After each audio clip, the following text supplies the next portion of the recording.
Bon, où le chef de la transition militaire est devenu président avec 90,35% de voix. Les détails dans un instant. Et pour terminer l'émission, nous irons avec Jean-Yves Esso, nouvelle recrue du RHDP qui nous accompagnera jusqu'à la fin de notre temps d'antenne. Merci d'être avec nous en ce lundi. Le Grand Talk démarre maintenant.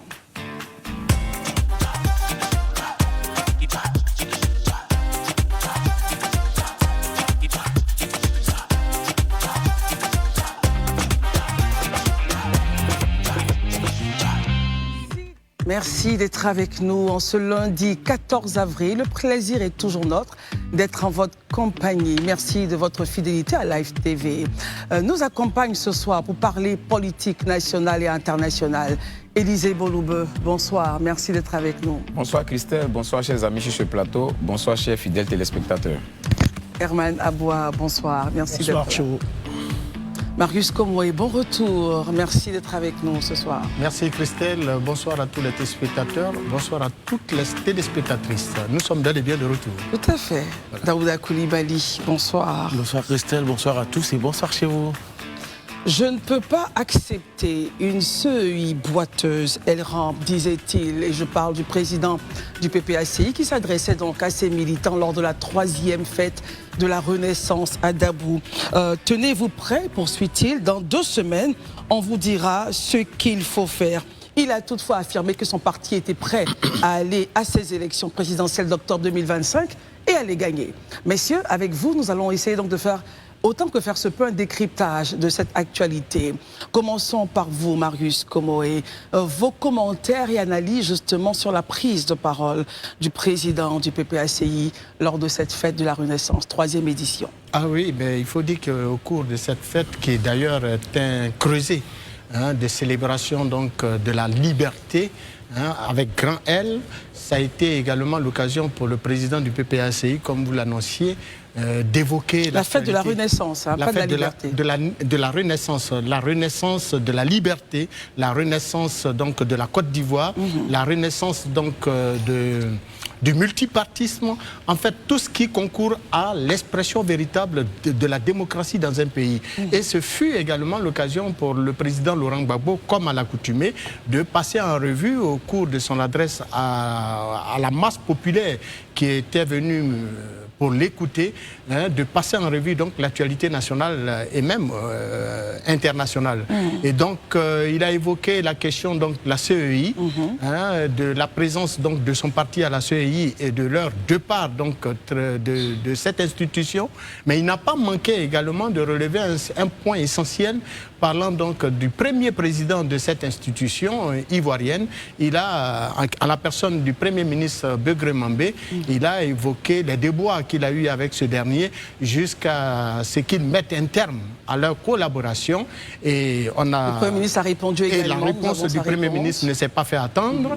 Il a dit, et je le répète, en suivant mot pour mot ce qu'il a dit au président Gbagbo, il va prier pour le président Gbagbo afin que justement, au dire du Premier ministre, que Dieu lui pardonne. Dans les faits, nous étions donc... Essayons de rappeler un peu le verbatim du Premier ministre. Oui, mais nous sommes en pleine fête des rameaux et n'oubliez pas que le Premier ministre est un prédicateur de renommée dans l'église méthodiste où il officie régulièrement. C'est un homme ancré dans la parole divine et qui sait, il compte les mots qu'il tient, les mots qu'il prononce sont très forts pour nous en tant qu'intellectuels. Et quand nous l'écoutons en disant par exemple qu'il pardonne au président Laurent Gbagbo car il ne sait pas ce qu'il dit, c'est comme s'il nous rappelait les propos du Christ en ce temps des rameaux avec son entrée triomphale à Jérusalem et tous ces rameaux versés sur le sol pour l'accueillir. Le Premier ministre, n'oublions pas, je l'ai dit, est un prédicateur et il rappelle au moment de la crucifixion de Jésus-Christ sur la croix, il a dit « Père, pardonne-leur car ils ne savent pas ce qu'ils font ». Une pause, Marius Komoé. On va regarder cet élément qui nous donnera donc le loisir de mieux faire commentaire. Très bien, je vous en prie. C'est parti. Moi, je ne combats pas Philbert Koulibaly. Je combats un système un système global.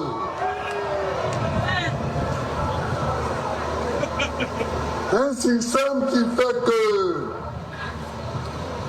l'élection, même en Afrique, est considérée comme un instrument pour que certains pays étrangers placent leurs hommes à la tête de nos États. Je ne veux pas. Moi, je ne veux pas de ça. Voilà donc quelques mots choisis, c'est pas tout le commentaire, hein, tout le discours, mais on a juste pris quelques mots. Vous avez lu tout le discours. Allez-y, on reprend donc les points. Vous étiez sur ce que le président Gbagbo reprochait au Premier ministre et on avait donné donc la réponse. Je vous aide. Il l'a dit, à un moment donné, Begré-Mambé avait inscrit 400 000 noms, alors que les opérations... Oui, 400 000 noms, alors que les opérations n'avaient pas commencé. Quand j'ai vu ça, je l'ai renvoyé, on vient de l'écouter, et le Premier ministre, Begré-Mambé, donc, a répondu, allez-y donc. Je prie pour Laurent Gbagbo, il ne sait pas ce qu'il dit. Continue là-dessus. Comme pour nous dire ce que exactement le Christ sur la croix disait à son Père, Père, pardonne-leur, car ils ne savent pas ce qu'ils font. Alors, en accusant le Premier ministre Begré-Mambé d'avoir inscrit frauduleusement le mot tient toute sa place, 400 000 personnes sur la liste électorale avant même le lancement du processus électoral, monsieur le président Laurent Gbagbo, l'ex-président de la République, traite, à notre humble avis, le Premier ministre Begré-Mambé en ce temps-là de fraudeur. Et ça, monsieur le Premier ministre, loin de rouler dans les brancards, a préféré donc lui répondre par une citation divine très connue et qui fait acte et qui est d'actualité. Et donc, je pense qu'il faut passer à autre chose. Parce que pour nous, qui avons régulièrement demandé au régime en place de créer la table de discussion pour écouter, ne serait-ce que relever, prendre en compte, recueillir les préoccupations de l'opposition, nous n'avons pas jugé important, sinon utile en ce moment précis, d'accuser le chef du gouvernement de fraudeur. Parce qu'au final, on cherche à discuter avec le gouvernement. Or, le gouvernement a un chef, c'est le Premier ministre. Et c'est lui qui ira dire au président de la République les avancées des entretiens entre l'opposition et le gouvernement afin d'orienter le président de la République sur la nécessité en usant, bien sûr, de cet article 48 dont parle tout le monde, pour permettre aux uns et aux autres d'être candidats quand on sait comment, à l'état actuel des choses, eh bien, certains ne sont pas sur la liste électorale. Et donc, cette sortie nous laisse sur notre fin. Nous avons également relevé le discours du président, du vice-président Damana Adia Pikas, qui était un discours assez fort, qui naturellement haranguait donc les militants et militantes du PPACI en leur demandant de se tenir prêts parce que le parti ne se laissera pas compter. Le parti va réagir quant à l'inscription du président Laurent Gbagbo sur la liste électorale. Daouda, votre regard nous intéresse justement sur donc, le discours, on va dire le fond, la forme, et tout ce que vous avez retenu comme moment important de cette troisième célébration de la fête de la Renaissance du PPACI. Bon, en fait, pour dire vrai, je pense que... Monsieur Je pense que on va pas... Laurent Gbagbo n'a pas trahi à la tradition. Déjà, la fête de la Renaissance au niveau du PPACI, c'est une fête qui est statutaire. Donc, c'est de tradition chez eux. Chaque année, ils fêtent, selon eux-mêmes, la vie sur la mort. La tradition était tellement respectée que même le discours de fond n'a pas changé, selon moi. Parce que à l'orée de tous les autres cococos qui ont été faits, que ce soit à Yopougon, que ce soit à Djopé, que ce soit au stade d'Angré, que ce soit à Makori, c'est toujours les mêmes récriminations en fait. Donc selon moi, pour ce que j'ai pu voir un PPACI encore dans le passé. C'est-à-dire? Donc quand je dis encore dans le passé, c'est toujours ressasser tout ce qui s'est passé.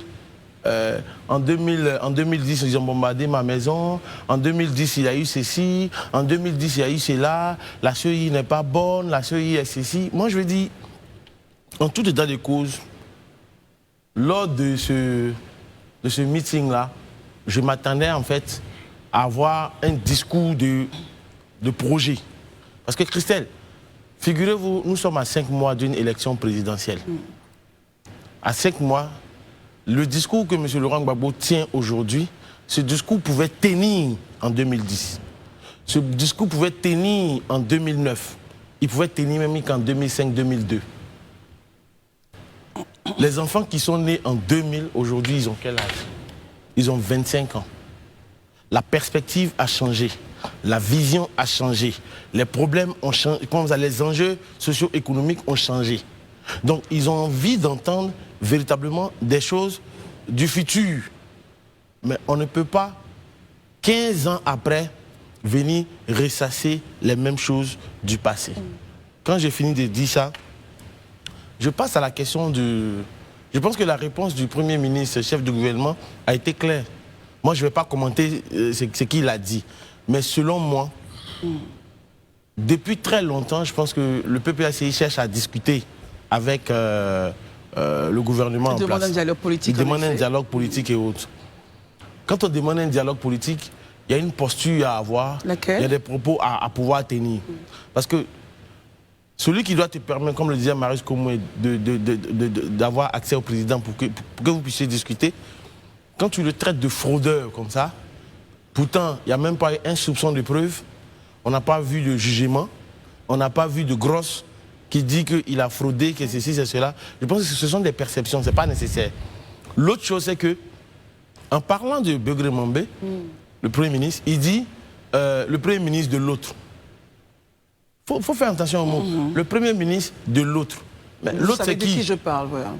C'est le président de la République que tu as appelé mon frère. Il faut avoir l'humilité de dire son nom. Moi, ça ne me pose aucun problème, mais je pose le postulat de sorte que chacun puisse comprendre. C'est quelqu'un avec qui tu veux discuter. Or, quand j'écoute ces petits mots qui sont là, l'impression que ça donne l'impression de... On est en train de cristalliser la situation, de cristalliser les positions. Parce que quand après, on entend « préparez-vous, dans 1 semaine, dans 2 semaines, on va vous donner un mot d'ordre ». Je ne sais pas c'est lequel des mots d'ordre. Pour l'instant, on n'a aucune idée. Je ne sais pas de quel mot d'ordre on parle. Mais vous vous rappelez qu'il y a 2 ou 3 semaines en arrière, j'avais dit sur ce plateau-là ici. Et je vais le répéter, je vais mettre une autre couche. Chers jeunes de Côte d'Ivoire, nous sommes à 5 mois d'une élection présidentielle. Toutes ces années qui sont passées en arrière, la jeunesse a été toujours instrumentalisée. C'est vous qu'on appelle pour aller couper les troncs de bois pour les mettre sur la route. C'est vous qu'on appelle tout le temps pour aller ériger des murs de Berlin au 21e siècle. C'est vous qu'on appelle toujours pour aller dans la rue et finalement vous avez des problèmes. Je le répète encore une seconde fois. N'allez pas donner votre vie pour des problèmes politiques qui ne vous concernent pas forcément. Parce que si vous devez aller dans la rue, soyez sûr que c'est pour des questions d'éducation. Soyez sûr que ce soit pour des problèmes de santé, des problèmes de vie chère. Mais si c'est pour des problèmes d'un individu avec la justice, je vous en prie. Pour l'instant, on n'a aucune idée justement de... Justement, c'est parce que je n'ai aucune idée de ce qui va se dire. Je ne préjuge de rien. Je lance un appel aux jeunes de Côte d'Ivoire parce qu'ils n'ont que trop souffert. Ce n'est pas le lieu pour eux d'aller donner leur vie. Si un homme politique vous demande d'aller dans la rue, assurez-vous qu'il est là. Sa femme est là, ses enfants sont là, ses tantes, ses nièces et ses cousins, ils sont tous là et vous vous mettez derrière eux. Parce que la jeunesse a trop souffert. Très bien. Voici mon postulat. Herman, je pars avec vous justement, votre regard, analyse et commentaire. Dans son discours, il a parlé... je lis un peu un verbatim, je ne combats pas Cuibière, mais c'est un système global où des dirigeants étrangers placent leurs hommes à la tête des États. Il a également donné son soutien au mouvement de grève qu'il y a eu avec les enseignants. Il a parlé du prix du cacao, comparaison Côte d'Ivoire-Cameroun. Cameroun 5 000, Côte d'Ivoire 2 000 francs, disait-il. Herman, commentaire au total. Bon, moi déjà, il faut noter que lorsqu'il parle qu'il revient sur les histoires de café et cacao, le prix, ce n'est pas des débats qui sont nouveaux. Hein. On en parle souvent, on revient là-dessus, parlant de cherté de la vie et tout ça. Moi, ce qui va m'intéresser, c'est un peu cette mobilisation-là. Parce que quand on dit Dabou, c'est vrai que c'est à Dabou, mais c'est carrément dans une forêt que Laurent Gbagbo a essayé d'emmener ses militants et ses sympathisants. Une forêt. Oui, parce que c'est très loin de la ville. C'était dans un endroit, dans la brousse là-bas. Il envoyait et ils sont partis là-bas. Et j'avais dit ici une fois que la question de mobilisation, ce n'est pas, on ne peut pas se dire que Ouattara ne peut pas mobiliser, que Gbagbo ne peut pas mobiliser, ou Bédié s'il était là. Parce que en Côte d'Ivoire, on est encore dans le système de leader gourou. Lorsqu'il donne un mot d'ordre et que les sympathisants suivent. Et c'est là que je me dis, lorsqu'il dit dans 2 semaines, vu ce processus électoral qu'il estime avec ses camarades, qui n'est pas transparent, quand il parle c'est une question de système global, je ne vais même pas faire le lien avec les gens qui sont qui seraient tapis dans l'ombre au niveau de l'international, qui veulent positionner. Mais le problème de la CEI aujourd'hui, ce n'est pas une affaire de personne, de cuibière. C'est le problème. CEI, c'est un problème systémique. Au moins ça, c'est un problème du système. Aujourd'hui, il se trouve que la CEI estime qu'elle a fini avec la période de contentieux et que les individus qui n'étaient pas d'accord sur des personnes inscrites sur la liste devaient aller présenter leur requête dans ces commissions électorales indépendantes. Mais les gens parlent de ce que l'opposition a vu, c'est une irrégularité, que ce soit des personnes qui existeraient ou pas, mais c'est des irrégularités par rapport à des objectifs qui sont bien précis dans le code électoral. Donc 6 millions d'irrégularités, même si on estime que ça peut être absurde, il faut donner suite et puis passer à analyser ce fichier électoral, ce qu'il n'y a pas eu. Et je ne veux même pas personnaliser l'affaire où lui-même il n'est pas présent sur la liste électorale. Quoique, il y a des éléments juridiquement qui permettent à ce qu'il soit sur cette liste électorale. Donc, dans 2 semaines qui disent, c'est là que moi, quand je dis, c'est un peu ça ma crainte. Vous avez vu la dernière fois, le PDCI, les députés PDCI ont fait une marche de 500 mètres à peu près du siège de l'Assemblée nationale jusqu'à la justice. On a vu comment est-ce qu'ils ont été bousculés. Si Laurent Gbagbo aujourd'hui, par rapport à ce qu'il envisage faire, qu'il donne un mot d'ordre, je ne dis pas que c'est forcément parce que tous les partis politiques, lorsqu'ils demandent à leurs gens de venir manifester, on suppose que les gens les forces de l'ordre sont là pour encadrer. Mais il faut éviter cela. Moi, je dis aujourd'hui, personnellement, le dialogue politique, il est plus qu'urgent.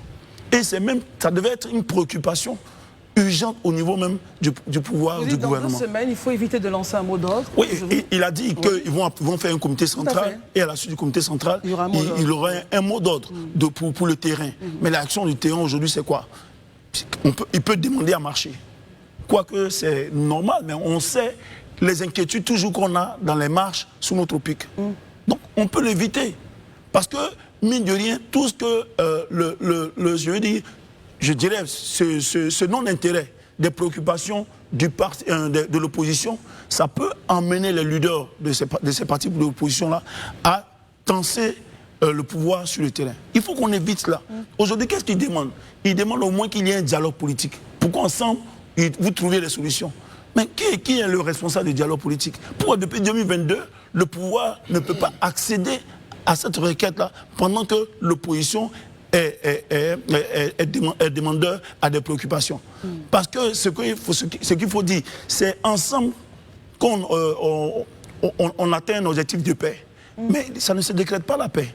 La sécurité, ça ne se décrète pas. C'est ensemble qu'on y travaille. Si tu mets des ingrédients pour faire une sauce jumblée, tu vas avoir une sauce jumblée. Donc si tu veux éviter, ce jour tu n'as pas envie de manger une sauce jumblée, tu veux éviter cela, prendre des ingrédients qui vont t'emmener à aller à la paix.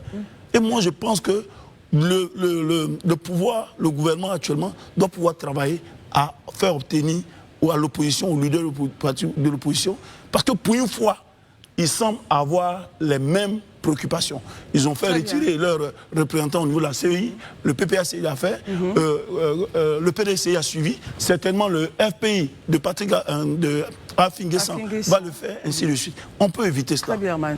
Élisée, j'aimerais donc avoir, vous avez écouté vos amis, quels sont pour vous les moments forts de cette rencontre, dans le fond comme dans la forme?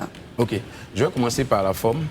Mes commentaires vont aller sur la forme et dans le fond, mais je commence par la forme. Pour ce qui concerne la forme, il faut dire qu'on a assisté en tout cas à une célébration grandeur nature, il faut avoir l'honnêteté de le reconnaître. En termes de mobilisation, il y a eu quand même de la mobilisation.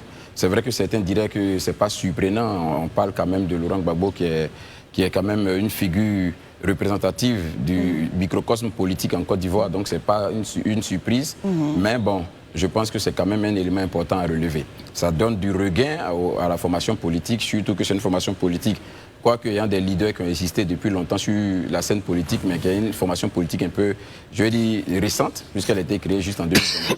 Donc ça, on peut comprendre déjà en termes de mobilisation et dire que, comme les images nous le montrent, qu'il y a une mobilisation populaire.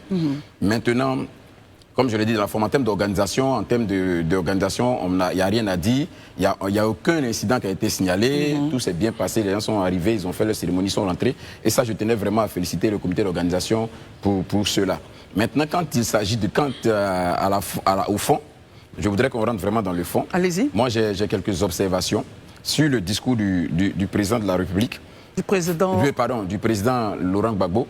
Mais je suis vraiment satisfait parce que quand Laurent Gbagbo dit que je n'ai pas de problème ou je ne combats pas Cuibière, mais moi je suis heureux. Parce que Laurent Gbagbo me rejoint totalement. Sur ce plateau ici, on a passé tout notre temps à toujours dire que le problème n'est pas Cuibière. On a passé notre temps à l'expliquer ici de fond en comble. J'espère que ceux qui, à longueur de journée, embouchent les éléments de langage de leur leader politique vont en tout cas nous laisser respirer un peu. La question de Cuibière. Mais il parle d'un système global, Élisée. Voilà, mais il dédonne Cuibière, ce n'est pas Cuibière le problème. Lui, il le dit. Je ne combats pas Cuibière, je combats un système. Donc, ça veut dire aujourd'hui, Laurent Gbagbo reconnaît que le problème n'est pas Cuibière. Le problème est le système. Mais le système, il est mis en place par qui? Il est mis en place par les acteurs politiques. Donc quand il dit que le problème est systémique, il se met à l'intérieur. Moi, je pense qu'il est cohérent. Il se met à l'intérieur du système. Il dit où des dirigeants étrangers, il est clair, il dit des dirigeants étrangers placent leurs hommes à la tête de nos États. Ça, c'est des propos qui n'engagent que lui. C'est des propos qui n'engagent que lui. Je pense que quand il est venu en 2000, et qu'il a mis la CEI en place, parce que c'est lui qui a mis la CEI en place. Ça, il est important qu'on le rappelle. La CEI est l'émanation, ou du moins le décret qui crée la CEI est l'émanation de M. Laurent Gbagbo. Donc, lui qui a mis la CEI ici, il pense que la CEI, quand il la mettait, c'était pour mettre un dirigeant étranger. Bon, ça, c'est des propos qui n'engagent que lui. Moi, ça ne m'engage pas. Voilà, ça, c'est des propos qui n'engagent que lui. Mais je note justement qu'aujourd'hui, au moins, il reconnaît que le problème n'est pas le président de la CEI. Le problème est un problème systémique. Si c'est un problème systémique, et comme je le dis, on réfléchit vraiment d'une façon cohérente. La CEI, là, sa mise en place, son émanation, tout ce qui est aujourd'hui là, c'est les accords politiques. Ça veut dire que le Laurent Gbagbo, le président Laurent Gbagbo, est comptable de ce que la CEI est aujourd'hui. Parce que ce que la CEI est là, c'est ensemble, à partis politiques qui l'ont décidé. Donc il ne peut pas dire qu'il n'est pas comptable. Donc ces systémiques-là, ils en sont donc tous responsables. Donc il faut qu'ils revoient ce système-là et qu'ils le corrigent eux tous. Et ça, c'est vraiment de la responsabilité des partis politiques de le faire. Ça, c'est déjà la première chose. La seconde chose que je veux dire, quand je prends les propos concernant le Premier ministre. Le président de la CEI était Begré Mambé. Begré Mambé qui est aujourd'hui Premier ministre, de qui vous savez. À un moment donné, Begré Mambé avait déjà inscrit 400 000 noms alors que les opérations n'avaient pas commencé. Quand j'ai vu ça, je l'ai renvoyé. C'est cela. C'est ce qu'il a dit. Et puis Begré Mambé, je vais revenir sur la réponse de Begré Mambé. Oui, je prie pour Laurent Gbagbo, il ne sait pas ce qu'il dit. Il ne sait pas ce qu'il dit. Christelle, de vous à moi, si on n'avait pas donné les identités des différentes personnes et qu'on donnait juste les propos, moi, je pense que les propos de Begré Mambé auraient dû être les propos de Laurent Gbagbo. C'est-à-dire? Parce que le président Laurent Gbagbo ne peut pas tenir de tels discours, dire que le président de la CEI, pardon, le président Begré Mambé, jetait en pâture l'actuel Premier ministre de la République Côte d'Ivoire. Parce que c'est ce qu'il fait. Il le jette en pâture. Il a fraudé. Il a mis 400 000 personnes. Mais qui nous rappelle les faits? Moi, je vais vous faire de l'histoire, si vous voulez en faire toute l'émission dessus. Cette histoire-là, je la connais de A à Z. Mais à quel moment on n'avait pas commencé l'opération et puis on est arrivé à 400 000 qu'il avait des amis? Mais ce n'est pas vrai. Les 400 000 là sont issus d'une liste qu'on appelle la liste grise. Après qu'on ait fait le croisement des fichiers. Mais on va faire l'histoire. Parce qu'il faut que les Ivoiriens sachent un peu ce qui se passe. On ne va pas prendre aussi tout ce que nos leaders politiques disent comme agents comptants. On va faire l'histoire. Il y a eu des croisements de fichiers en 2009. Et à l'issue de ces croisements de fichiers-là, il y avait 1 300 000 personnes qui avaient été déclarées comme des personnes qui n'étaient pas retrouvées dans le fichier, mais qui étaient sur la liste, le fichier électoral avait été établi. Et le Premier ministre, qui était en tant que président de la CEI, et les acteurs politiques se sont assis autour d'une table et ils ont dit, OK, Ces 1 million là, il faut qu'on les regarde. C'est vrai qu'ils ne sont pas retrouvés dans les fichiers. Quand on a fait le croisement des fichiers, ils ne sont pas dedans. Mais rien ne nous dit que ce ne sont pas des Ivoiriens. Donc ça veut dire que ce ne sont pas des gens qui n'ont pas droit au vote. Donc regardons dedans, retravaillons ce fichier-là pour voir. On peut en trouver des uns et des autres. Oh, à l'issue de ces 1 300 000 là, il y a 400 000 qui semblaient remplir les conditions. Et lui, il ne s'est pas levé pour mettre les 400 000 sur la liste. Pas du tout. Il a interpellé les acteurs politiques. Il leur a dit, à l'issue de la vérification de ce fichier d'1 300 000, on a eu 400 000 qui semblent faire partie, ou bien qui semblent être éligibles à faire partie de la liste électorale. C'est là qu'on a parlé de la question de la liste grise. Et à ce moment-là, c'est là justement que le parti au pouvoir, dirigé par Laurent Gbagbo, a dit non, niet, que les 400 000 dont tu parles là, c'est des gens que vous voulez mettre frauduleusement sur la liste. D'où pas le désaccord qui conduit à l'éviction ou au limogeage du Premier ministre. Donc pour le parti au pouvoir de l'époque, c'était donc une question de mettre des personnes frauduleusement. Voilà, donc cette histoire-là n'a pas été évacuée de sorte à ce qu'on vient de dire aujourd'hui que le Premier ministre est un fraudeur et qu'il aurait mis 400 000. Je pense quand même à un moment donné, si lui tient à sa réputation, et je suis d'accord qu'il tient à sa réputation, les anciens chefs d'État, mais qu'il respecte aussi la réputation des autorités en place.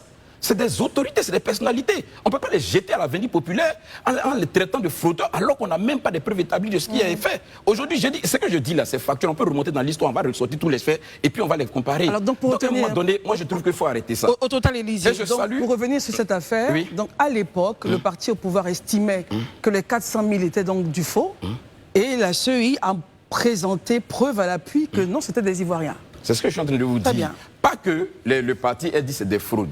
J'ai expliqué le mécanisme. Après le croisement des fichiers, l'INS, ONI, SAGEM, tous ces fichiers-là qu'on a croisés, tous ceux qui s'étaient fait enrôler, finalement, on avait ressorti de la liste des personnes qui s'étaient fait enrôler 1 300 000 qui n'étaient pas retrouvés dans les fichiers quand on a fait le croisement des fichiers.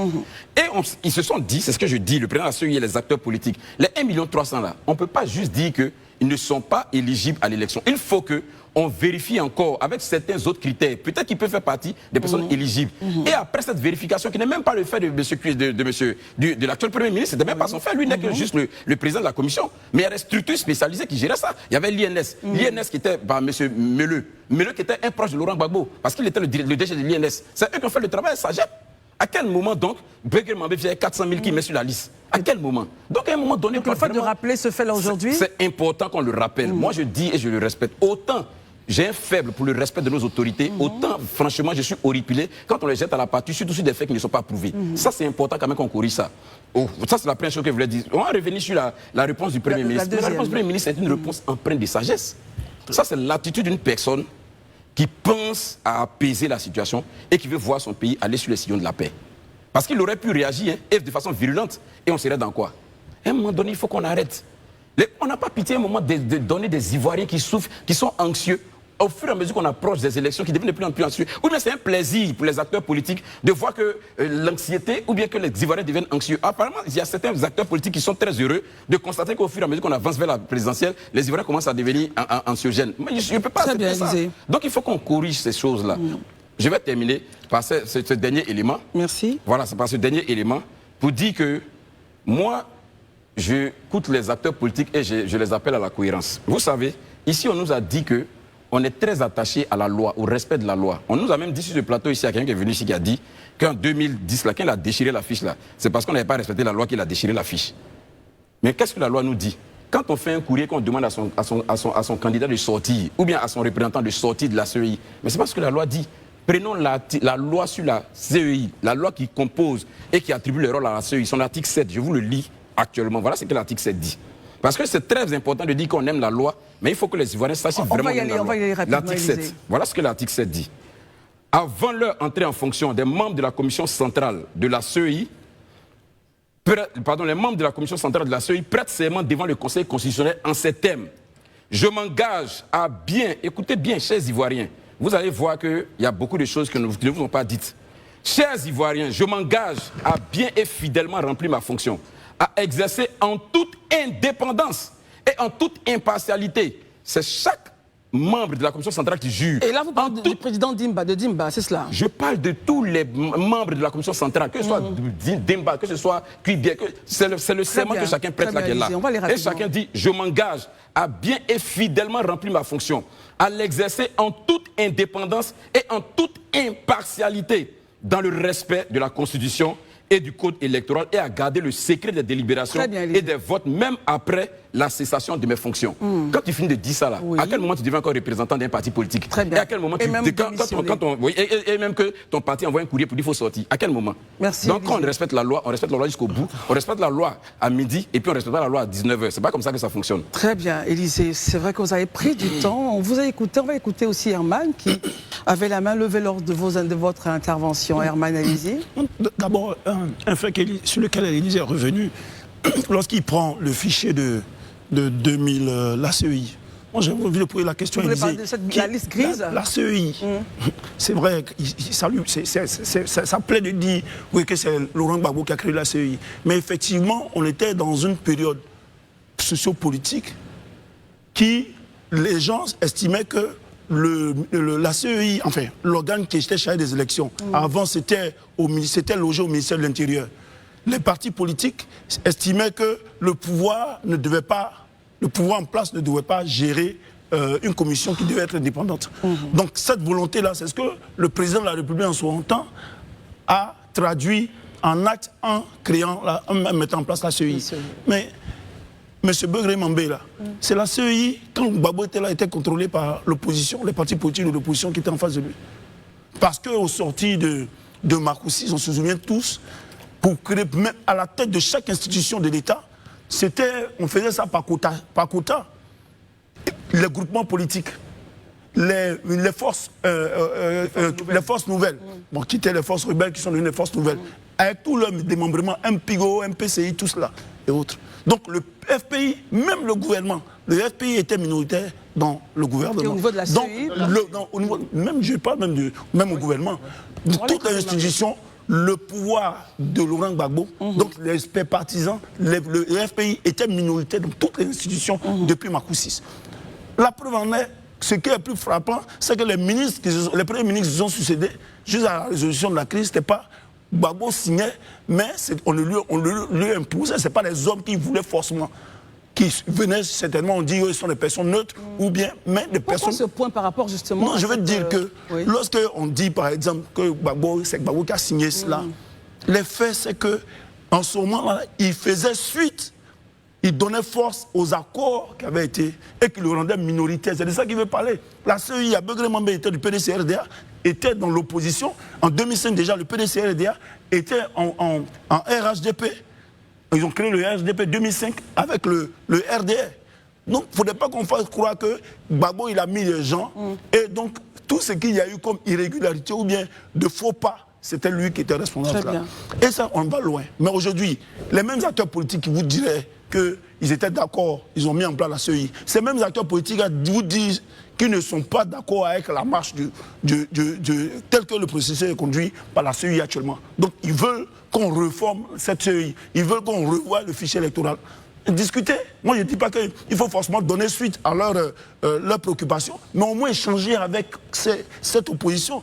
Qu'est-ce qui gêne aujourd'hui le pouvoir en place de ne pas donner suite à une simple revendication de dialogue politique? Tout le monde, c'est là. Lorsqu'on veut aller à la paix, on dialogue. Et le sacré élément de toute la marche d'Oufoué, pour ceux qui disent qu'ils sont fouettistes, c'est le dialogue. Très bien. Et le dialogue, pourquoi ça fait peur, le dialogue politique? Et justement, vous avez parlé d'Oufoué. On va regarder une vidéo du porte-parole du PDCI qui annonce le retrait de la CEI. Regardez. Le PDCI RDA, prenant l'opinion nationale et internationale à témoin, ne saurait tolérer les nombreuses insuffisances de la CEI et son incapacité avérée à organiser des élections justes, inclusives, transparentes et crédibles.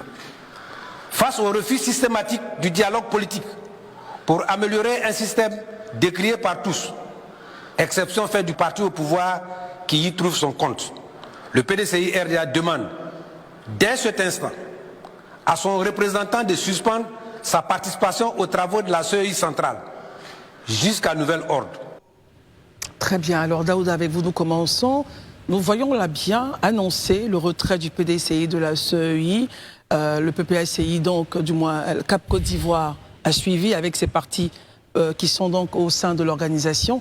Quel est l'impact, justement, d'une sortie de ces partis-là, quelques mois de cette élection présidentielle, selon vous, Daouda? Ça n'a aucun impact. C'est-à-dire? Comment ça, aucun impact? Absolument aucun impact. Le PDCI est un parti majeur quand même dans l'opposition. Christelle, pour qui suit l'actualité politique en Côte d'Ivoire, Oui. en 2020, M. Yapo Yapi, représentant du PDCI, a quitté la CEI dans les mêmes conditions. La même situation que nous sommes en train de vivre actuellement, ça s'est déjà produit en Côte d'Ivoire. Il est parti. M. Alain Dogou, que nous avons reçu sur ce plateau, à la différence de Pierre Demba, Demba Traoré, c'est bien ça? À la différence de Traoré Demba, qui lui a dit, sur instruction de M. Laurent Gbagbo, le président du PPACI, faisant par la même occasion un parjure, Alain Dogou, par contre, lui, il a dit qu'il démissionnait pour convenance personnelle. Mais le FPI, en 2020, est parti. M. Yapi Yapo est parti. Qu'est-ce que Donc, ça a selon changé? vous, le retrait du PDCI et des autres n'a aucun impact sur... Non, aucun impact, parce que la commission électorale indépendante, c'est 18 membres. Tout à fait. À la vérité, quand ils s'en vont, c'est juste des... Parce que leurs retraits, les superviseurs qui sont là-bas, mais ce n'est pas eux qui organisent les élections. Ce sont des agents qui organisent les élections. Eux, ce qu'ils font, c'est juste de la supervision. C'est juste qu'on appelle ça, un statut de supervision qu'ils ne veulent pas, c'est tout. Très bien. Donc, ça ne va rien empêcher à quoi que ce soit. Mais rapidement, pour revenir sur ce que Élisée disait, ça, moi je vais dire, Christelle, vous avez vu le débat? Le débat tout à l'heure, il était où? On est parti loin dans le passé. Très loin dans le passé. Aujourd'hui, les jeunes qui aujourd'hui qui ont 18 ans, 20 ans, 30 ans, 35 ans, vous pensez qu'ils ont besoin de tout ça? Mais c'est important de rappeler les points du passé quand même. Christelle, oui. Le véritable problème aujourd'hui, c'est que les enjeux socio-économiques et politiques ont changé. Les gens ont des problèmes réels. Les gens ont envie de savoir comment se soigner, comment aller à l'école, comment gérer leur vie au quotidien. Il faut prendre des décisions d'aujourd'hui. Il faut quand même regarder ce qui s'est passé par le passé. Sans me répéter, Daouda, vous dites non, allez-y, continuez. D'accord. Christelle, oui. Effectivement, on a besoin du passé pour préparer, pour comprendre le présent et pour aller dans le futur. C'est cela. Savoir qui a gagné les élections en 2010 va changer quoi aujourd'hui? Selon vous, rien? Rien, absolument rien, que d'ouvrir des plaies assez béantes, sanguinolentes. Et finalement, les meurtrissures du passé ne fait que les faire revivre au jour le jour aux gens. Très bien. Dans cette crise que la Côte d'Ivoire a subie, 3000 personnes sont mortes en Côte d'Ivoire. Au jour d'aujourd'hui, on ne sait pas qui a tué les 3000 personnes. Première chose. Et on va terminer rapidement, Daouda. Vous avez reçu ici Damana Adia Pikas qui dit qu'il ne regrette pas d'avoir déchiré la liste électorale en son temps. Oui, une liste électorale, comment ça action qui a amené à ce qui s'est passé. 3000 personnes sont mortes. Mais les Ivoiriens ne vont pas passer leur vie à toujours aller ressasser les meurtrissures du passé. À un moment donné dans la vie, parce qu'il ne faudrait pas que certaines personnes estiment qu'eux sont plus victimes que d'autres. Christelle, nous sommes tous des victimes de cette crise. Mais humblement, nous mettons un pas après l'autre pour aller de l'avant. Aujourd'hui, on a envie... termine, hein? Oui, je vais terminer, Christelle. Aujourd'hui, on a envie d'entendre combien d'écoles on va construire, combien d'hôpitaux on va construire, comment est-ce qu'on va faire pour que le panier de la ménagère soit rempli, comment on va faire en sorte que les gens puissent mieux vivre en Côte d'Ivoire. C'est de ça qu'il s'agit. Donc les meurtrissures du passé, pour parler comme un doyen de ce pays-là, trop, c'est trop. Merci Daouda. Marius, avec vous, on part au Gabon, où le chef de la transition militaire, Brice Oligui, devenu président par une élection présidentielle, rassemblement des oufouettistes pour la démocratie et la paix en leur siège. Vous faisiez donc votre arrivée très saluée par les membres du dit parti en compagnie du ministre Adjemes Silas et du secrétaire exécutif Cissé Ibrahima Bakongo. Pourquoi avoir abandonné vos amis du PDCI qui crient trahison aujourd'hui et rejoindre la maison RHDP, Jean-Yves Esso? Pourquoi? Écoutez, bonsoir, et je suis heureux de vous retrouver sur ce plateau, ça faisait longtemps. Pourquoi avoir abandonné mes amis du PDCI? Alors, je ne vois pas la chose comme ça, parce que le choix qui a été fait est un choix qui ne devrait pas choquer, puisque nous restons dans la famille oufouettiste. Si jamais j'étais parti au PPACI ou dans un autre parti d'une idéologie différente, ça aurait été choquant. Maintenant, quand on... L'un dans l'opposition, l'autre au pouvoir. Oui, peut-être bien, mais les raisons pour lesquelles le PDCI est dans l'opposition ne sont pas les mêmes que celles du PPACI ou d'autres partis d'idéologie différentes. Mais si on veut aller en profondeur, parce que c'est à la mode maintenant ce petit terme, quand on n'est pas à l'aise dans une famille politique, c'est malsain d'y rester et de gêner l'évolution des choses à l'intérieur de la famille. À un moment, je me suis plus senti à l'aise et plutôt que d'y rester et être toujours contestataire à l'intérieur, j'ai eu une petite réflexion qui m'a dit il faudrait peut-être que je regarde ce qui se passe dans l'autre famille fouettiste. Et le peu que j'en ai vu en quelques jours, j'ai été impressionné. Vous avez vu quoi en quelques jours? J'ai vu un parti qui m'a fait penser à un PDCI 3.0, où tout va à 200 à l'heure, où les gens sont à leur place, tout le monde est respecté, on est prêt à accueillir de nouvelles idées, qu'elles viennent de l'intérieur ou de l'extérieur. J'ai été impressionné par la qualité par le leadership du président Ouattara. En quelques jours, je me suis dit waouh, pourquoi cette décision je ne l'ai pas prise beaucoup plus tôt? Parce que depuis 2019, j'ai eu l'honneur d'être courtisé par ce parti, à travers mon aîné feu Ahmed Bakayoko, qui a insisté jusqu'à son départ. Après, il y a eu un relais. Voilà, on m'a sollicité constamment. Et j'ai toujours dit non, puisque j'étais vraiment à fond, j'étais le fils de Bédier, donc j'étais à fond dans ce parti. Et l'arrivée du nouveau président, voilà, j'ai observé. Et petit à petit, j'ai commencé à prendre du recul avec ce que je voyais. Très bien. Daouda, commençons par vous. Question ou commentaire? Question? Question. Allez-y. Moi, je préfère aller directement. Très bien, allez-y. Monsieur Essis, moi j'ai lu votre tribune sur les réseaux sociaux. Vous dites avoir été humilié après votre passage sur une chaîne de télé. Donc après, de fil en aiguille, très rapidement, vous avez déposé vos valises au RHDP. Monsieur Essis Sesso, vous êtes face à la caméra. À quel moment? Parce que je veux dire, le temps est tellement court. Depuis quand est-ce qu'on vous a courtisé? Parce que vous ne pouvez pas dire qu'à cause d'une simple humiliation, tous les partis politiques ont subi des humiliations dans les partis. Que vous a-t-on proposé au RHDP pour que vous y posiez vos valises?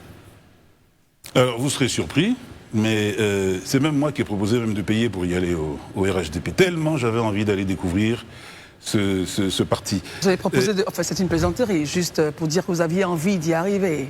Ah non, c'est pas une plaisanterie. Le jour où j'ai rencontré le ministre Bakongo, pendant qu'on me demandait quelles étaient mes conditions, j'ai poussé la plaisanterie à dire au ministre Bakongo, je souhaiterais même payer pour venir avec vous. Vous détestiez juste... Je n'ai aucune condition particulière. Vouloir payer pour aller en face ne veut pas dire qu'on déteste sa famille initiale. Non, mais je veux dire, je ne parle pas de votre famille initiale, mais je parle de... vous détestez Tidiane Thiam jusqu'à ce point, il vous a humilié jusqu'à ce point? Ah non, pas du tout, pas du tout. Attention, ne me prêtez pas des propos que je n'ai jamais tenus. Je ne déteste pas Tidiane Thiam. Tidiane Thiam est une comment dire, une référence internationale, mondiale et ivoirienne. Je suis fier de m'être battu, d'être l'un des premiers qui se soit battu pour son arrivée en Côte d'Ivoire. Tidiane Thiam est un Ivoirien qui a besoin de rentrer au pays et puis participer à la politique du pays. Voilà, c'est une plus-value indiscutable. Maintenant, qu'est-ce qu'on fait autour de ça? C'est bien d'avoir une équipe où on a le meilleur joueur, on a un joueur en tout cas, l'un des meilleurs. Mais il faut un système de jeu qui lui permette de gagner. Très bien. Mais si on a des bras cassés autour, enfin bon, je veux pas insulter. Mais qui est-ce que vous appelez bras cassés, justement? Je retire, il n'y a pas de bras cassés. Bien. Mais si on a un système... C'est déjà parti, ne vous inquiétez pas. Il a retiré son propos. Mais vu que j'ai retiré, il n'y a pas de problème. Si on n'est pas capable de mettre un système en jeu, un système de jeu efficace pour profiter de la qualité de notre attaquant, mais ça ne sert à rien. Très bien. Écoutons Herman. Bonjour, monsieur Jean-Yves Esso. Bon, moi, vous n'êtes pas un peu gêné de faire ce vote-face-là, surtout que peut-être 2 jours avant cela, vous nous l'avez dit, contrairement à des pontes du pouvoir, même dans votre parti aujourd'hui, qui estiment que Tidiane Thiam, ce n'est pas quelqu'un qui est pertinent, percutant, mais vous, aujourd'hui, vous continuez d'estimer à ce point-là le leader du parti que vous venez de laisser. Vous avez travaillé à l'emmener. Aujourd'hui, vous n'êtes pas gêné pour dire que 56 ans, vous ne voulez pas rester jusqu'à 70 ans dans l'opposition. Est-ce que là, vous êtes appuyé sur vos convictions? Qu'est-ce qui a véritablement changé? Tidiane Thiam, il ne reflète plus le leader que 2 jours avant votre déclaration, il était. On va l'écouter. Alors, merci de parler de ce sujet. Et moi, ce qui me fait plaisir dans ce genre de choses, c'est que les rumeurs tombent d'elles-mêmes quand elles ne sont pas fondées sur du vrai. Effectivement, il y a beaucoup de choses qui se disent sur les réseaux sociaux. J'ai parlé de 56 ans, j'ai 8 enfants, je ne veux pas être dans l'opposition jusqu'à 70 ans. Mais vous ne l'avez pas dit. Vous ne m'avez pas écouté. Mais je demande si vous n'avez pas été sorti ces éléments. Non, mais je suis en train de parler. Il va expliquer maintenant. Vous allez comprendre. Allez-y. Vous ne m'avez pas écouté. L'histoire s'est passée en 2 parties. Il y a d'abord la déclaration de celui qui part au RHDP, et ensuite il y a la séance des réponses et des questions. Dans la première partie de la déclaration, j'ai dit la chose suivante. Allez-y. J'ai dit qu'au PDCI, même les gens de plus de 50 ans étaient pris pour des enfants. Par exemple, moi j'ai 56 ans et j'ai 8 enfants, je suis pris pour un jeune. Voilà ce que j'ai dit. Point barre. Ensuite, ah oui, il faut regarder les émissions. Ensuite, quand je me suis assis, il y a eu un échange avec les journalistes. Il y a un journaliste qui m'a demandé quels sont les reproches que je fais au PDCI. Donc j'ai répondu simplement que pour moi, le PDCI avait une carence au niveau de la communication politique. Que j'ai 56 ans, et je n'ai pas envie de rester jusqu'à 70 ans dans l'opposition. Voilà. En même temps, c'est la question, justement, Herman estime que ce n'était pas une phrase à dire. Les gens ont fait un mixage en disant que... Ils ont fait un montage, en fait, vidéo. Je ne sais pas s'ils ont fait un montage vidéo, mais moi, je souhaiterais qu'on me montre une image vidéo où moi, j'ai dit que j'ai 56 ans et j'ai 8 enfants, donc je ne vais pas avoir 70 ans en étant dans l'opposition. Non, c'est 2 choses différentes. J'ai dit clairement que le PDCI est un parti où on prend les gens même de 50 ans pour des jeunes. La preuve, moi j'ai 56 ans, j'ai 8 enfants, point barre. Je suis passé à autre chose. Ma dernière relance. Très bien. Aujourd'hui, vous êtes un homme politique dans le RHDP. Où vous voyez d'ici, dans 5 ans, au RHDP, quelle sera votre position? Mais écoutez, le RHDP, ils sont très rapides. D'ailleurs, j'invite... Vous avez une nomination? Ah non, moi je ne cherche pas de nomination. Moi j'ai besoin de travailler. Voilà. J'estime que je suis un politicien passionné. J'ai besoin de travailler. La preuve... j'ai entendu dire que le porte-parole a brandi un dossier disant que j'avais demandé un poste pour je ne sais pas quoi. Voilà. Vous avez quelqu'un qui est dans un parti qui a besoin de travailler, qui est dans la communication, qui propose des thématiques bien précises avec des détails de mission. Et il se propose à ce poste-là. Vous devriez applaudir et l'accompagner plutôt que de critiquer cette démarche. Je ne suis pas allé demander un poste. Au RHDP, je ne demande aucun poste. Ils ont vu que dans la communication, je peux apporter quelque chose. J'ai commencé déjà à travailler avec le responsable de la communication au RHDP. J'invite même les personnes, qu'elles soient du PDCI ou du RHDP, les jeunes, parce que moi, en général, je suis souvent avec les jeunes, je les invite à me contacter en inbox. Ceux qui ont des choses à apporter, novatrices, avec les nouvelles méthodes d'ENTIC que nous avons actuellement, qui sont prêtes à apporter leurs compétences, qu'elles me contactent. On met les choses en place et on travaille. D'accord. Vous sollicitez que les jeunes du PDCI vous contactent, bien que vous soyez au RHDP. Les jeunes du PDCI qui veulent changer de camp, arriver dans une équipe pour travailler, qui sont oufouettistes. Hein. Voilà. Si j'étais au PPACI, j'aurais pas demandé aux gens du PDCI de me rejoindre. Le RHDP est une famille oufouettiste. C'est ça qu'il faut retenir. Très bien. Vous n'avez pas répondu à ma question. Vous voyez où? Ah oui, dans 5 ans. Mais je vous ai dit que je ne cherche pas de poste. Moi, je travaille pour que mon nouveau parti puisse gagner les élections en octobre 2025. Si j'ai travaillé correctement et que mon parti accède au pouvoir en 2025, si on veut bien reconnaître que le travail est fait et qu'on me propose quelque chose, mais je le prends. Très bien. Marius Comoé, question ou commentaire? Non, une question plus précisément. Allez-y. Alors, ce ralliement ne traduit-il pas, comme le disait tantôt Herman, votre volonté manifeste d'avoir une vision électoraliste dans les mois et années à venir, quand on sait qu'après la présidentielle, nous aborderons donc les échéances électorales, députation. Mais bien évidemment, Marius. Bien évidemment. On ne fait pas la politique pour se croiser les bras. Oui, Moi, étant entendu que le RHDP gagne toutes les élections, à la majorité, donc à l'Assemblée nationale, votre départ du PDCI ne traduit pas justement cette volonté d'avoir assurément une assise politique dans votre région en gagnant une élection. Mais bien sûr que oui, puisque j'ai déjà été candidat en 2021. Parce qu'avec le PDCI, vous ne pensiez pas pouvoir gagner?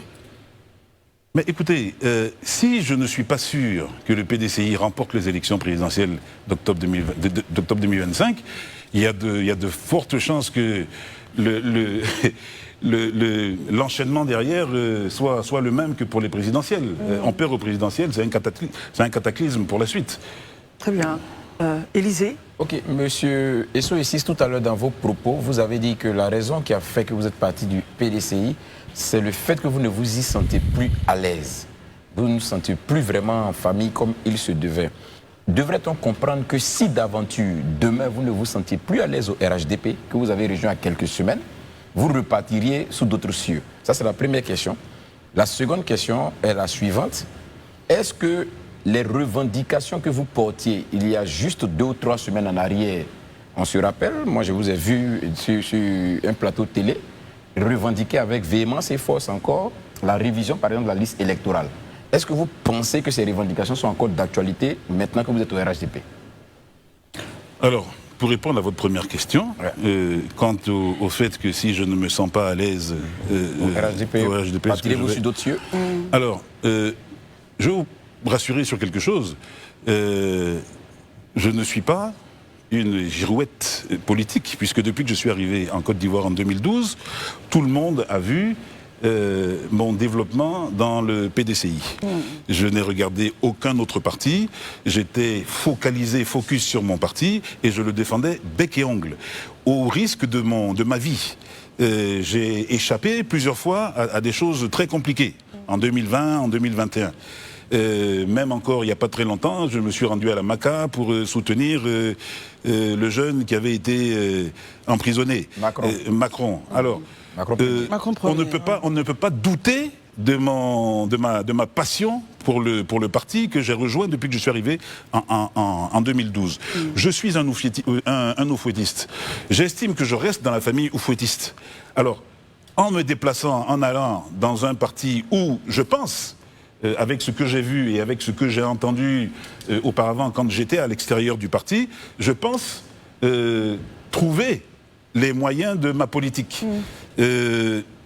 Maintenant, on est déçu pourquoi? Moi, je ne suis pas déçu parce qu'il n'y a pas eu telle nomination ou pas. Je suis déçu par l'effort que nous faisons, je ne suis pas seul, l'effort que nous faisons pour apporter de la comment dire ça, des choses novatrices. Des choses novatrices, merci, c'est le terme que je cherchais, qui restent lettres mortes pour des raisons obscures. C'est-à-dire qu'on peut apporter des choses. Voilà, on peut apporter des choses novatrices, mais qui restent dans les tiroirs. Qui ne vous écoute pas? Qui ne vous a pas écouté? Je parle de la direction du PDCI. Quand je veux adresser, écoutez, quand je veux adresser des propositions sur la communication, mais je m'adresse aux responsables de la communication. Si je veux apporter des idées novatrices en termes de stratégie, je m'adresse aux responsables de la stratégie. Voilà. Donc c'est la direction du parti. Oui, toutes les idées qui... Oui, mais monsieur Essis, excusez-moi, mais vous n'avez pas répondu à la question. Je comprends ce que vous avez dit, mais je précise. Je dis que si d'aventure, demain au RHDP, vous ne vous sentez plus à l'aise, parce que peut-être pas écouté par la direction, devrait-on vous apercevoir sur d'autres cieux? Et deuxièmement, est-ce que les revendications que vous portiez il y a cela 2 ou 3 semaines en arrière, notamment la révision de la liste électorale pour 2025, est-ce que ces revendications sont encore d'actualité à votre niveau, quoi que vous ayez rejoint le RHDP? Je n'avais pas attaqué encore la deuxième partie de votre question. Mais pour la première partie de vos questions, je vous éclaircis encore plus, je pensais l'avoir fait. Je dis que je suis dans une famille oufouettiste. Pour moi, il y a 2 partis dans la famille oufouettiste, le PDCI et le RHDP. Voilà. Donc je suis maintenant au RHDP. Je vais travailler. Si jamais je suis déçu, je vais redoubler d'efforts pour que mes objectifs soient atteints. Puisque je n'ai pas pu le faire avec le PDCI, je prendrai l'expérience de mes éventuels échecs. Voilà, c'est le mot que je cherchais. J'aime pas trop ce mot, mais bon. Et j'en tiendrai compte pour les futures propositions et aménagements que je voudrais faire pour aider mon nouveau parti. Mais je n'aurai aucun moyen d'aller ailleurs. Je suis oufouettiste. Très bien. Le deuxième point de la question d'Élysée. Mais le deuxième point de la question, moi je suis quelqu'un d'objectif, je suis un analyste politique. Bien évidemment, la Côte d'Ivoire a besoin d'une révision, d'un enrôlement en 2025, puisque c'est dans le texte de loi, c'est dans le code électoral. Donc, je le demandais. Non pas d'un enrôlement, mais d'une révision de la liste électorale. Parce que l'enrôlement n'est qu'une étape. Oui, tout à fait. D'une révision de la liste électorale qui comprend l'enrôlement. Voilà. La Côte d'Ivoire a besoin de ça. Mais étant du PDCI et dans l'opposition, mais bien sûr que ma virulence est évidente, puisque je suis dans l'opposition. Mais dès le moment où je rentre au niveau du parti au pouvoir, il y a des... Comment dire ça? Il y a des directives. Si mon parti me dit, sur ce plan-là, on ne veut pas t'entendre, mais ils ne m'entendront pas. S'ils me disent, tu es libre, parce qu'on t'aime bien, on t'a appelé parce que tu es un libre penseur, tu peux dire ce que tu veux, mais je continuerai à réclamer une révision de la liste électorale. Est-ce que justement sur ce point, vous n'êtes pas bloqué ou gêné, parce que c'est une conviction que vous portiez auparavant, le fait de ne plus la porter parce que le parti auquel vous adhérez n'a pas cela comme cheval de bataille. C'est ça. Cela ne vous gêne pas du tout?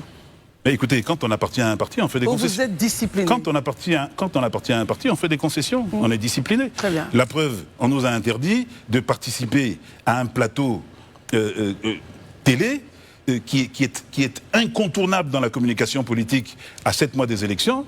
Mais tout le monde s'est plié à la tâche. Moi, j'ai pris mes casquettes d'analyse politique et de chef de ma génération. Ça n'a pas suffi. J'ai été sanctionné pour ça. Mais pour moi, c'est une erreur. Mais si j'avais pas cette casquette d'analyse politique et de chef traditionnel, enfin de chef de ma génération, mais j'y serais pas allé. J'aurais respecté la consigne de mon parti. Très bien. Je suis un militant discipliné. Daouda, ensuite Herman et Marius. Très rapidement, Daouda, j'ai deux petites questions. Monsieur Essis, tout à l'heure, la question d'Élysée, vous avez dit que vous êtes dans la grande famille RHDP. Est-ce qu'on doit s'attendre à une Johnny Pacheco de votre part? C'est-à-dire... Écoutez, je pense que ça... Les téléspectateurs vous ont compris la question. Mais je pense que c'est un manque de respect de votre part à mon égard. Allons-y. Si je vous ai offensé, excusez-moi, monsieur Essis. Souffrez quand même que je sois quelqu'un de respectable. Le monsieur dont vous parlez est responsable de ses actes et de ses propos. Mais vous comprenez le contexte dans lequel je vais le mettre? Ah non, moi je ne sais pas dans quel contexte vous voulez le mettre. Mais c'est quelque chose qu'il n'a pas apprécié, vous avez changé de langue. Voilà, si vous je pense qu'on a réglé ce problème de « je m'excuse, monsieur Essis ». Permettez, s'il vous plaît. Oui, mais je ne vois pas la pertinence de la question. Non, la pertinence, elle est là. Parce que quand vous dites « je suis dans la grande famille RHDP oui. », donc, même si vous ne répondez pas directement à sa question, concrètement, si vous ne vous sentez pas à l'aise aujourd'hui, demain vous pouvez repartir ailleurs. Même si vous avez dit au départ que vous n'êtes pas une girouette, aujourd'hui, si vous ne vous sentez plus à l'aise au RHDP, vous pourrez partir encore au PDCI. Est-ce qu'il peut vous faire confiance? Pourquoi la question est là? C'est pourquoi la question, parce que vous estimez que je vous manque de respect. Vraiment, je m'en excuse, mais il est important d'y répondre concrètement. Oui. Est-ce que les gens du RHDP peuvent véritablement vous faire confiance? Mais vous savez... Quelqu'un qui a changé une fois, peut changer 2 fois. La question, permettez maintenant qu'il s'exprime. Mais vous savez, le fait de passer d'un côté ou d'un autre pour quelqu'un comme celui que vous citez, ça se traduit par des insultes, par des attaques, chose que je n'ai jamais faite. Je ne suis pas de cet acabit-là. Pendant que j'étais au PDCI, pendant 7 ans, j'ai fait des lettres ouvertes où j'ai attaqué les gens du RHDP.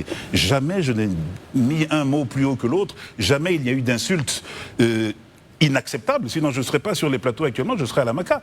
Voilà mon jeune frère Macron qui a fait beaucoup moins en termes de durée que moi, hein, juste 1 an, il se retrouve à la Maca parce que j'ai une éducation. J'ai des lignes rouges que je ne franchis pas. Donc, faire ce comparatif me gêne un peu. Maintenant, je vous l'ai dit tout de suite, étant donné que je ne suis pas une girouette et que je suis dans une famille oufouettiste, quand j'ai quitté le PDCI et que je pars au RHDP, c'est pour y rester. Je ne retournerai pas au PDCI. Donc, très rapidement, je vais chuter sur ça. On termine. Vous avez dit dans vos propos qu'au PDCI, on n'écoutait pas les gens. Vous n'étiez pas écoutés. Or, M. Jean-Louis Billon dit aussi qu'au PDCI, on n'écoute pas. On n'écoute pas ses propositions. Est-ce que vous êtes aujourd'hui sur le même diapason que M. Jean-Louis Billon, qui estime qu'au PDC, on n'écoute personne?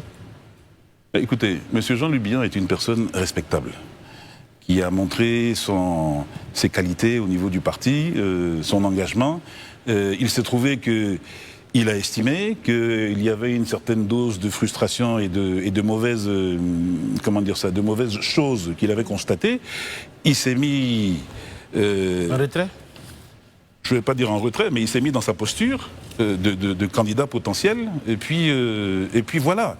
Moi, à l'intérieur du PDCI, je ne pouvais pas suivre une dissidence. Parce que je suis respectueux de la décision du parti. Quand on dit que le président, c'est celui qui est là actuellement, on le suit. Voilà. Plusieurs fois, il y a eu des municipales, etc., où il y a eu des indisciplinés. Je n'ai jamais suivi des indisciplinés. J'ai quelquefois orienté mon choix en disant, pour cette commune-là, il serait bon de prendre telle personne. Mais dès le moment où le président Bédié avait dit, c'est telle personne, j'en veux pour preuve le cas de Cocody, je disais, attention, faites attention avant de choisir le candidat Yassé. Mais dès le moment où il a été choisi, j'ai dit à tout le monde se range derrière le choix du parti. Voilà. Très bien. Alors, et c'est comme ça que je fonctionne. Aujourd'hui, vous êtes au RHDP. Qu'est-ce que vous comptez? Vous avez parlé de communication, c'est vrai. Mais au vu de ce qui se passe à moins de quelques mois des élections, quelle est la marque que vous comptez imprimer justement à votre présence là-bas pour qu'elle soit quelque chose que le RHDP ne regrettera pas? Alors, vous savez, les élections qui arrivent en 2025, elles seront influencées à 80% par les réseaux sociaux. 80%. J'estime que le PDCI n'a pas compris ce changement de ce changement de paradigme, et c'est capital. Je m'attellerai à organiser tous les militants et toutes les âmes, enfin toutes les personnes qui voudront apporter une pierre au domaine d'Entic. Je m'efforcerai de mettre en pratique un gros dossier que j'ai déjà pratiquement finalisé, puisque je l'avais en partie proposé au PDCI. Je vais l'enrichir avec des idées de certains militants du RHDP, et on va construire une armée pour les réseaux sociaux. Une armée? Ah oui, complètement. Une armée pour les réseaux sociaux. C'est très important. Très bien, Herman. Je voudrais relever certains points dans votre. Vous avez dit, par exemple, vous avez fait l'objet de plusieurs menaces de 2012 jusqu'à maintenant. Les récentes menaces, c'est en 2021. Est-ce qu'aujourd'hui, vous pouvez, par vos prises de position qui étaient, je vais dire, défavorables au pouvoir en place, le pouvoir RHDP que vous rejoignez aujourd'hui, est-ce qu'aujourd'hui, ces menaces-là vont cesser? Est-ce que vous connaissez les sources de ces menaces-là? Ça, c'est une question. Et qu'est-ce qui vous rend finalement cohérent avec tout ce volte-face-là? Est-ce que vous êtes crédible aujourd'hui? Vous êtes un homme politique crédible? Enfin, déjà, la fin de votre question me surprend un peu. Tout ce volte-face, bon, je viens de faire pour la première fois il n'a pas dit tous ces volte-face, il a dit tout ce volte-face. Voilà, je viens de faire pour la première fois un passage au RHDP. Quand on vous entend à la fin de votre question, c'est comme si ça faisait 3 ou 4 fois que je le faisais. On recadre un peu. Mais je n'ai jamais été menacé de 2012 à 2021, je n'ai pas dit ça. Vous avez dit quoi alors? Non. Je vous dis que j'ai défendu le parti depuis 2017, 2018, 2019 à mes risques et périls, et que parfois j'ai été en danger. Mais pour des choses... C'est pas ça les menaces? Mais c'est pas des menaces. Très bien. Mais écoutez, quand vous êtes en danger, c'est parce que vous constatez que vous êtes dans une situation où vous avez provoqué un petit peu trop, et vous voyez que le terrain est glissant. Il y a représailles, très bien. Voilà, j'ai pas besoin de rentrer dans les détails, mais j'ai eu des visites quand même de cargo chez moi, en 2020. On va terminer. Tout le monde le sait. Je suis allé me cacher à Lopou. Voilà, tout ça parce que j'étais dans la bataille. Mais voilà, j'ai pas eu de menaces particulières. Moi, je vous dis dans la vie... On sait maintenant où vous cachez. Et on termine avec votre mot de fin, malheureusement. Vous savez, les Adjouks ont 42 villages. Et je suis président de ma génération. Donc je connais les 42 villages. Je peux me cacher partout. Que j'aime bien. Dans Akradio, tout à fait. On termine. D'où vient notre merci Marius, c'était pas le point de l'émission. On termine notre entretien avec vous. Que retenir justement de votre arrivée au RHDP Écoutez, je suis comme un nouveau-né, plein d'énergie. J'ai rencontré un parti extraordinaire. Je brûle d'impatience de rencontrer le président. On m'a dit tellement de choses sur lui. Je veux le voir en face. Et puis faire mon appréciation personnelle. J'ai horreur des rumeurs. Je suis victime actuellement des rumeurs. Donc maintenant, je comprends que tout ce qui se dit au niveau des rumeurs n'est pas toujours vrai. Hein. Vous voyez, on me dit que j'ai reçu 1 milliard, que j'ai eu 3 Yango, j'ai acheté 3 maisons, alors que j'ai... Team, sur Live TV, comme vous venez de voir ici, on a eu droit à 2 thèmes qui nous ont le plus intéressés. Le premier était bien la fête de la renaissance du PPACI à Dabou. Et le deuxième était bien la réception, n'est-ce pas, de l'ancien PDCI, devenu aujourd'hui membre du RHDP. Allons sur le premier sujet. Je veux encore dire ici à Daouda qu'on sait que tu es un militant, partisan et sympathisant du RHDP. C'est pourquoi tu as changé totalement ta position. Celle que tu avais hier, où tu avais des prises de position, où tu disais des choses en tant qu'homme libre. Tu n'étais peut-être même pas opposant, peut-être même pas dans la société civile, mais tu étais un Ivoirien comme tous les autres qui voyaient très bien que le pays n'allait pas bien. Depuis que tu as eu un job et qu'on t'a donné une petite place à une chaîne de télévision, tu es devenu un partisan de M. Alassane Dramane Ouattara, au point où c'est toi qui vas demander aux Ivoiriens de ne pas sortir manifester sur le président Laurent Gbagbo les appels. Mais toi, tu es qui pour dire ça aux Ivoiriens? Voici une mobilisation que le président Laurent Gbagbo vient de faire à Dabou. Une mobilisation, il faut le dire, qui a été faite en forêt. Parce que Alassane Dramane Ouattara a refusé de donner au président Laurent Gbagbo une place à Dabou, au centre-ville, où il va faire sa manifestation. Ils l'ont envoyé au milieu de la forêt, au milieu des arbres et des brousses, comme si c'était des animaux. Mais non, le président Laurent Gbagbo a dit, si tu m'envoies faire ma mobilisation en forêt, bah, je vais passer le message et nous irons en forêt. Et bien évidemment, il a passé le message. Et nous avons vu des milliers d'Ivoiriens qui sont partis en forêt, tout simplement pour écouter le président Laurent Gbagbo. Vous venez donc de comprendre que ce monsieur, même si vous l'envoyez faire une manifestation dans la mer, dans le feu et dans le Trouara, les Ivoiriens viendront de manière massive. Ils ont voulu détruire cette mobilisation en se disant, si on envoie la mobilisation à 5 km de la ville, bah, les Ivoiriens seront découragés. Ils ne vont pas là-bas. Qui va partir écouter Gbagbo en forêt? Dans un champ, qui va partir là-bas? Mais non, les Ivoiriens ont démontré leur amour et leur attachement à ce monsieur. Aujourd'hui, on écoute des personnes qui disent Gbagbo tous et vous rigolez, vous applaudissez. Mais oui, ceci doit déjà vous faire comprendre. Ce soir, nous avons même reçu des vidéos depuis la Maka. Des prisonniers qui sont à la Maka appellent le président Laurent Gbagbo à prendre le pouvoir. Ils scannent son nom, Gbagbo président, Gbagbo président, Gbagbo président. Et nous savons que M. Ouattara ne va pas dormir aujourd'hui. Donc, personne n'a dit aux prisonniers aujourd'hui à la Maka de scander le nom du président Laurent Gbagbo. Ça veut dire que même les prisonniers appellent à un changement au niveau de l'État. Et vous venez dans ce plateau de télé parce que vous êtes à court d'arguments. Vous demandez aux Ivoiriens de ne pas manifester si celui qui les appelle n'est pas devant avec sa femme et ses enfants. Mais le président Laurent Gbagbo, depuis la nuit des temps, a toujours manifesté avec sa femme et ses enfants. Ce n'est pas lui qui a besoin aujourd'hui de marcher. Le président Laurent Gbagbo a été arrêté avec son ex-femme, Mme Simone Yves Gbagbo. Son fils, Michel Gbagbo, qui est là, a été arrêté, massacré, déshabillé, humilié et ils l'ont envoyé en prison. Donc ce n'est pas au président Laurent Gbagbo que vous allez apprendre les démonstrations de mobilisation ou alors les démonstrations de revendication de nos droits. La team, ceci étant dit, parce que je ne vais pas m'attarder beaucoup, je vais m'attarder simplement sur lui parce que je n'aime pas beaucoup ces gens qui sortent et disent si un homme politique vous demande de sortir, ne sortez pas. Parce que vous êtes au pouvoir, vous voulez bien décourager les Ivoiriens, comme ça vous allez bien manger. Maintenant, revenons ici sur M. Yves Esso qui a quitté le PDCI pour partir au RHDP. Vous avez peut-être raison, mais moi, j'ai un problème. Voyez-vous, je peux même être parmi ceux qui ne sont pas d'accord avec Tidjane Tam sur tout, mais il faut être un démocrate. Et pour moi, c'est quoi la démocratie? La démocratie, c'est le respect de la majorité. Aujourd'hui, vous pouvez dire ce que vous voulez. Tidjane Tam, c'est le choix de la majorité au PDCI-RDA. Seulement pour ça, je pense qu'il ne fallait pas démissionner d'une manière ou d'une autre, ou alors respecter le mot d'ordre de ton parti politique. Si dans le PDCI-RDA, on dit qu'on ne va plus sur les chaînes de télévision, il faut vous aligner.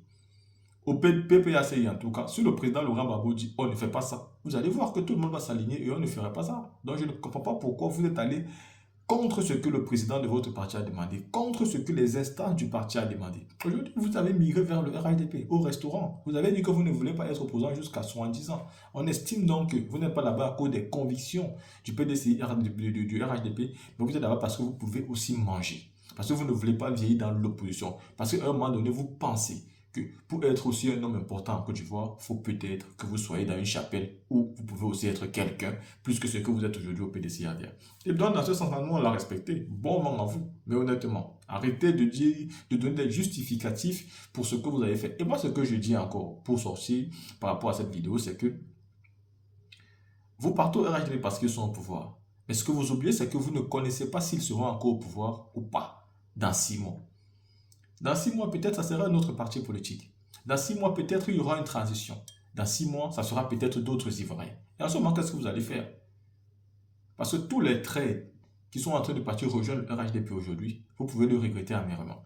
Ceci étant dit, la team, dites-moi ce que vous pensez après cette sortie de Live TV. On se voit pour une autre vidéo.